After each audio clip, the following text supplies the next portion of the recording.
So what's going on like with WTF and Rustic Tap, and I would say like West 6th in general, is kind of reminding me of like a grassroots movement that happened, many times in history, where it's like you have, this underground scene starting, and your like the musicians and the bands are like pushing each other every weekend to make it better and better and better. That on top of what's happening in Austin, the way it's growing, like I think it's gonna explode into one of the coolest, like not even the best music scene, but just like we're gonna look back and be like, oh, we were a part of like when Austin really exploded into this new scene, of this new territory of musicians and everything like that. I mean, you hear it, right? I mean, I was listening to an interview that you guys did. He was talking about the scene out in California, and you think about the entertainment scene. What do you think about? You think of Los Angeles, right? You think of California, but you're not really hearing that kind of like acceptance, that kind of, I don't know, man, that environment that you need to kind of promote that artistic view or that value to kind of get it out there, right? Everything is, I don't know, man. For us, like when I look at from our perspective, I can't really say like from like, a California standpoint, but you have a lot of musicians that are willing to work together to kind of like boost you guys up, to make sure that you guys are hitting those goals or those dreams, and that's just the thing. It's a community. It's a community, really. It's interesting and really, really like well developed community that's starting to happen, and it's really interesting to see what it's something new. I think that's the big thing, because like we all know like Austin's been known for music for a very long time, but I think with like these conditions that are happening, like something new is a brewing in Austin. Yeah. And so like I'm just glad like we're a part of it to some extent, and also just excited to see like what it transforms into the next couple of years. I mean, we're a young band, man. I mean, we have like big aspirations, but realistically, like we're at the cusp of what is about to happen here in Austin. So I guess just keep your eyes on make it out to shows, start like checking out your local artists. Like that's where the music's happening. I mean, you listen to this stuff on the radio, and it's just so overproduced, and it's not that just raw sound that you just. And really I think there's no anymore. scene. I think that like what's happening with music right now is you have your mainstream music, and you have people that might listen to it, but what's happened in lately is I don't think there's many like scenes anymore. Like back in the day, there was you could appreciate that there was like an indie scene or an R&B scene or things like that, and I hope that like what happens with Austin with this stuff, we can like start to develop these new scenes again, like from the bottom of like whatever it may be. And it's gonna that's where music come from. It's gonna be really cool to just like watch that for sure. All right, what else do you want to know? Yeah, we went off on a tangent. You can't leave us to our own devices. When it comes to music, right? We had the choice. What were we gonna do? Were we gonna stop doing music? Were we gonna stop? At that point, it's like you're asking me to stop breathing. Like that's what we do. Like music is. I would say when COVID happened, we had like maybe a tiny bit of hiatus, but you had that scare. It made right? us. You I had think it that made us scare better as a band, though. I remember we got in the mindset of like we didn't know anything, right? When COVID first happened, we had no idea. So like, look, we can't do shows. So what can we focus on that we can control? We can control that we meet up 2 or 3 times a week and fucking get a badass 2-hour, 3-hour set down. So whenever this is over. We don't know when it's going to be, that we have the coolest fucking set ever. And I mean, we really did. Like, thinking back to when all this stuff was happening, we were keeping our sanity by meeting up. We were religious with it. We met up twice a week, 100%. And we would do writing sessions. And we really, we took it as like, we took a bad thing and, we made an opportunity out of it. I mean, I think the reason why we had to cancel our initial shows was because you were subjected or you were exposed to somebody who almost had it. Yeah, my best friend's fiance got it, and we were staying in the same house. So kind of. And this was like early in the COVID. Like it was like March of 2020. It was like when everybody was like, "Oh, you're gonna die." Like, it made you got it. Oh, you're done, man. Like, good luck. Peace. Yeah. Y'all put a Craigslist ad up for a drummer, right? I'm just joking. Yeah, no, man, it was scary, dude. And it came down to the fact, it was like, are you going to continue doing this, or? And that's when we actually, because none of us, it's funny, I don't think any of us had a house at this time. We almost all of us lived No, in man, houses I was now. living in one So we were shitty, literally- one-bedroom apartment that I could barely fit myself and my girlfriend in. We were Plug renting that out in a with storage 3 dogs, unit, like, yeah. for how long did we rent that Yeah, out? so the storage unit was interesting. So we found the storage unit in South Austin. Triple A storage, Yeah, guys. triple A Dude, If hook you them up, ever man. need to go do some storage and do some sketchy shit in the fucking storage unit, Triple A storage. Half the price is fuzz in any music places, 100%. Yeah, so at the Breaking Bad storage unit, we would just meet up like 3-4 times a week and just fucking jam, dude, and just like throw it down in the storage unit. And the funniest part to me was like we were there for a couple of months just jamming, and then all of a sudden we hear like other bands in these other storage units. We were like, no way, there's like other bands coming out here. So like there was people just like going out, and we're just like, we're not stopping playing. And I think that's like the energy of Austin. You know, like that's what people want to do, like keep the energy high and just like keep playing. And, Yeah. like, that's kind of what we wanted to do. So I remember walking into the storage unit and I just hear this band over next to us. I'm like, bro, that's some good shit, man. Like, No, that we sounds gotta good. we gotta kill some practice today. Like, this ain't no slack job today, man. We gotta kill it. I think we killed our ears though. That was some rough Yeah, times. so it was all metal. Ears. It was concrete and metal, and we would just go in there, and there was just so Full much sending it. reverb, everything. I mean, you literally had to wear earplugs. If you didn't, you were gonna go deaf for the day. I remember there was one time I had to like have a conversation with my girlfriend on the way home, and she was like talking to me, and I was like, I don't understand a word you're saying. Like, so we all worked together, but we never knew it. This guy actually lived in my apartment complex, and I never talked to him. He lived like Literally right the floor below. above me on the other side of the apartment, and we never really talked. And Because then one day- I met you in the whatever room where you pay your bills and stuff, and I was like, hey, my buddy is having this, because we were talking about music, and I didn't know shit. Some people just say like, oh, I'm into music, whatever, and I was trying to be like, oh, let's just kind of jam, because I want to test that person out to see if like, no offense, but they're at a level you can actually do music with. So I remember meeting you, and I was like, oh, my friend's having like this jam sesh thing. This is before Tarry The Towns. And I was like, you should just come out, man. Like, let's just like, you say you do music, let's jam. And I honestly was like, oh, bro, I don't know, man. Like, and I honestly haven't done any music since before this. I mean, I used to do some silly little covers, and would try to play at coffee shops, I guess, but never anything like substantial. And I was like, man, I don't know, man. But just one day I was like, you know what? Why not? Why not do this?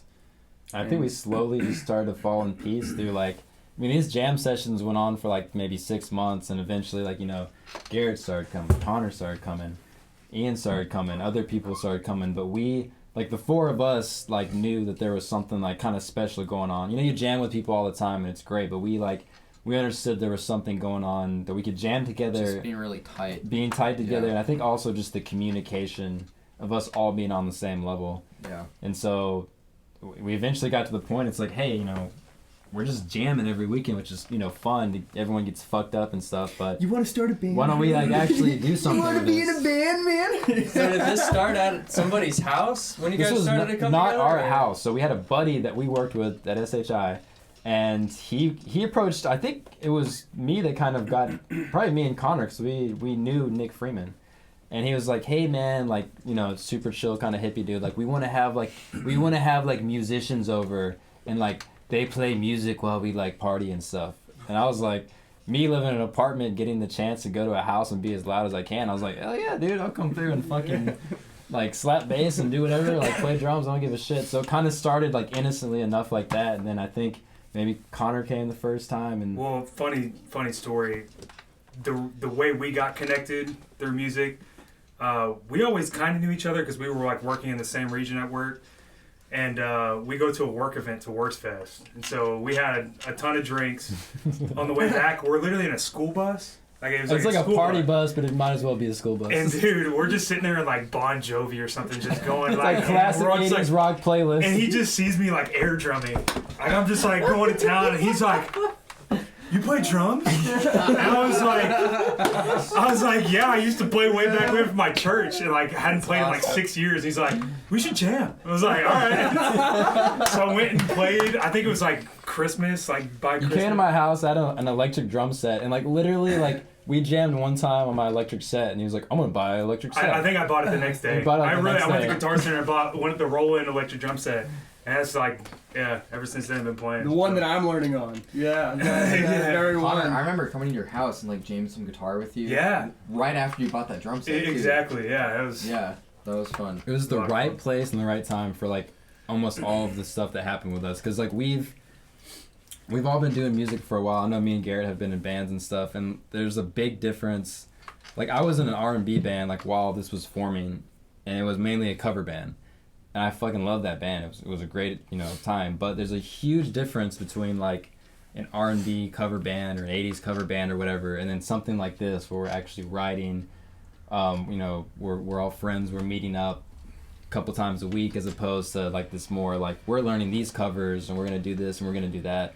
So that was a big thing as well for me. So we started this band, and then our buddy was like, well, we just want you to play, we want you to play. We're basically getting there and practicing for the most part. He was letting us practice. This guy was like all about it. He was letting us practice at his house, which like looking back at that, thank God for him, because I would never let someone come Freeman, to my house man, and practice. That guy's got a special place in my heart. Wherever, whatever he's doing right now, I haven't talked to him in forever, but that guy's got a special place, because that's kind of where we started, and we're just too loud, man.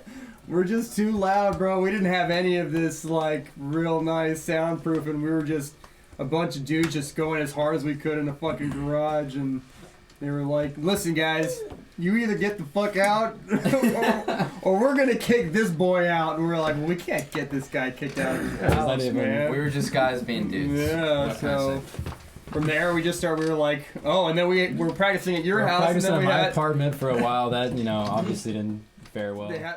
So you got the name of the band came from you got up to the point of your friend getting kicked out, and that's when you were saying we should be. Yeah. So we were like So right honestly, there. I honestly think it was Demi. I think she like threw out the name Tarry the Towns, and I think we didn't like it at first. We were like, nah, that sounds dumb. And then like we were just sitting on it, and we were just like Tarry the Towns, and it was like, why the fuck not? It just like, sounds cool. Yeah. But no, I think WTF really pulled us through. We were saying earlier, like when that first shock happened, we started practicing, and that was like the lifeboat of we really played there probably twice a month for a while. And I feel like WTF. Yeah, man, it was Andrew, dude. Andrew was just like, we're just gonna go ahead and we want to keep the music alive. Like that's what they told us. And like, Austin as well. We want to keep it the up. whole team. They just put the Austin musicians, local musicians, just on their back, and we're just like play shows like throughout COVID and invite whoever can come out there. So they took a gamble because like they. This is a time they didn't know what was going on, and they put the workers first. They put the musicians first. They had challenges too. But they're reaping what like great benefits. When I see what they're doing, I mean, they are probably one of the most popular bars on West 6. They're creating new venues. Like they whatever success evolved. they get out of this, it is well deserved. It's so deserved. It's so deserved. well deserved. Right. There was the Paris show. Oh man, I was wasted. I was just up there just using the wah pedal too much. Just like, does this sound good? And people are like, sure, dude, here's another whiskey sound. The limit, man. Like when you start losing control of your voice, it's like, yeah, you just. Well, there's a song that I wrote that I play guitar, and it's so I did my little intro. And this is why I'm not the front man. I get the mic and I said, "Hey, has a bitch ever broke your heart?" I don't know why we did this, but we left all our fucking shit there, which you're not supposed to do, right? Yeah. We're just like, oh, come get it in the morning. They call us at like 8:30, and they're like, guys, come get your shit. Like, what the fuck are you guys doing? Like, we have a backpack here. So apologies, Parrish, for when we did that. Yeah, we were Also, dumb. what's your schedule look like? Because we have to book soon. Please email us back. Yeah. Please leave that in. All right. Where do you see music going in Austin in the next like 5 years as this rebirth of music and art comes back to the city? honestly, man, I don't know. I mean, there's already a lot of really good talent out here. I mean, I can only expect that it's going to grow with, you know, people moving here and there being just more people, you know, like.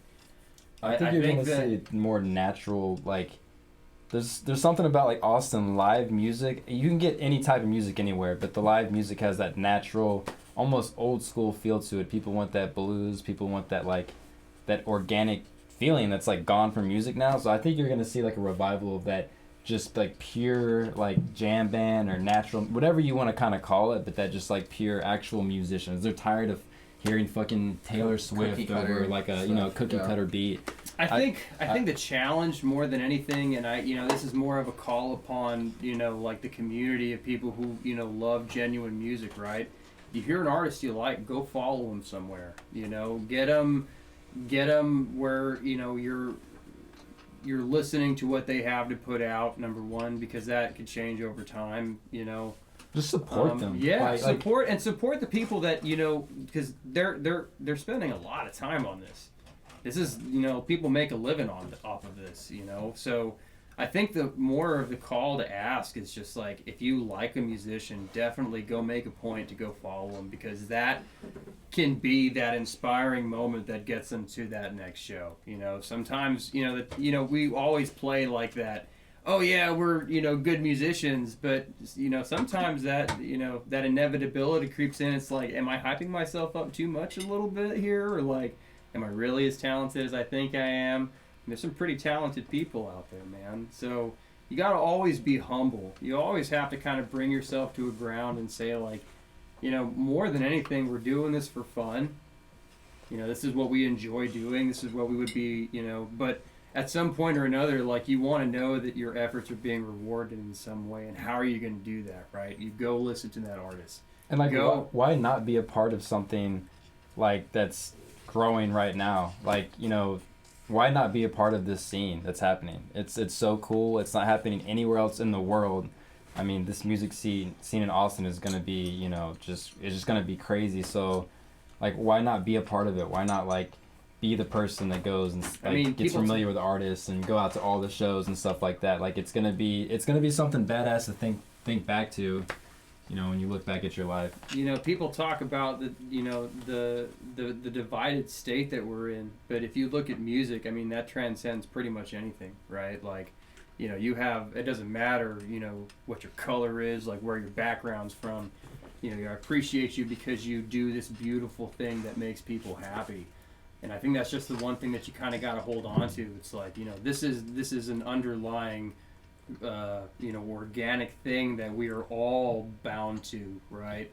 So, you know, I think that mixed with the beer and going out and drinking is going to save humanity. If we don't have music and beer, like what the hell are we doing? I don't know, man. I think the one thing I've noticed about what we do and what the investments that we've made, like, it all goes back to the band. Like, it all goes back to us making sure that we can continue to do this to be able to get more stuff out to more people. And, you know, as long as we keep that, you know, that's all we're here for. We're, like, here to help promote that. We're here to promote, like, any other, I mean, that's what other awesome artists are doing too. So, you know, we recognize the struggle, we recognize the, you know, the challenges, and, you know, but I think we see a bright future. I think that's the big thing, is like we feel like we're just getting ready for something big that's about to happen, and we're fucking ready. I mean, I hope, dude. I hope. I really do, man. I'm ready for some shit to pop off. Like, I'm ready for, you know, us to be able to go and jam out. Man, I remember, you know, just being able to fill a bar, right, and not have to worry about, you know, and being a singer, right? Like, you talked about, you know, blowing out your voice, right? I don't want to go out there and get sick. You know, I don't want to get COVID from somebody from doing a show. I mean, that's not a choice that we all take lightly, you know, to go out and do a show. I mean, you know, it's a conversation that, you know, I've had with my parents, and they're like, I hate that you do that. I'm like, well, I'm sorry. This is what I love to do, and you know, I can't stop, you know. I feel like at a certain point you have to, you know, choose, like, what's better for your health. Like, sometimes doing what you love, I feel like can actually be better for your health, because, like, if you're not actually happy, if you're not like pushing out, you know, those chemicals in your body that actually, you know, keep you safe when you get the flu or COVID or whatever like that, then there's no point to it, because, you know, you need, what's the point in living if you have nothing to live for? I mean, luckily, I mean, you know, you think about the other consequences of you getting somebody else sick. I mean, you always think about that, right? Like, you know, the reality being is that I've been able to pretty much do a pretty good job of staying at home. You know, I've luckily have a job and have been fortunate enough that I've been able to work from home. So I'm one of the fortunate people, man. I recognize that as a musician and as an artist, I've been very fortunate during this entire circumstance. I still have a job. It's been a weird year, but we're really excited about, you know, finally just kind of like getting back out there after we've been building kind of like our presence over COVID. And yeah, probably going to play some pretty big shows this summer, so. We have some stuff that we haven't put on the album. You know, please go check out the album. Yeah. Please. Yeah. Go check out the album. But we have some stuff that's, you know, going to come out here soon. All platforms. Tarry in the Towns. Tarry with an A. Check us out for sure. I mean, like Spotify, Apple, like all platforms. YouTube. Apple, YouTube. As a band, is it still the goal to get signed by like a record label, or are you guys planning on doing things independently? Getting on some kind of tour circuit where you can do this all year round, whenever you guys want to. I mean, what's the goal, right? I mean, any musician wants to do musicianship all the time. Like that's what I want to do. I want to do music all day long, and you know, sometimes that's a personal challenge. Like you have to make sacrifices to do that, right? We're hoping that this kind of puts us in a position where, you know, if we were ever to think about doing something more with this, that we would be able to. But at this point, I think honestly, it's just us having fun, man. It's us being able to put out our music, really just trying to, you know, see where this goes. It's been a learning process for all of us. I mean, you put a band together, especially on the cusp of COVID, and you know, they themselves are learning how to adapt and, you know, what their sounds are, and you know, I'd say it's been but independent so far though. I mean, like everything we've done has been grassroots. And there's been ups and downs. You guys, stuff like whatever you know what you guys are doing. I mean, that's we're treating it like a business. Like I mean, business, like business. You know, we're learning so much, and I know there's so much to learn. I mean, for like me personally, I would love to keep Tarry in the Towns independent. I mean, I think that the way we've been managing it and we're learning, like of course, if the right contract came up or something, you know, we would talk about it. But I think that we can all relate with the artist that keeps everything independent and keeps all of that. I think it keeps your music, you know, more genuine, more genuine. And I think from a money perspective, I think at the end of the day, it's better as well. So I would love to see us stay independent and make it and not have to sign to a label, because me personally, I think that's almost overrated these days. I mean, to some extent. There's so many bands in Austin that have remained independent, that have gone that next step, and like we're trying to kind of follow in those footsteps, but even more. I mean, you can only hope, man. You can only hope. It's really up to you guys who are watching. Heck yeah, man.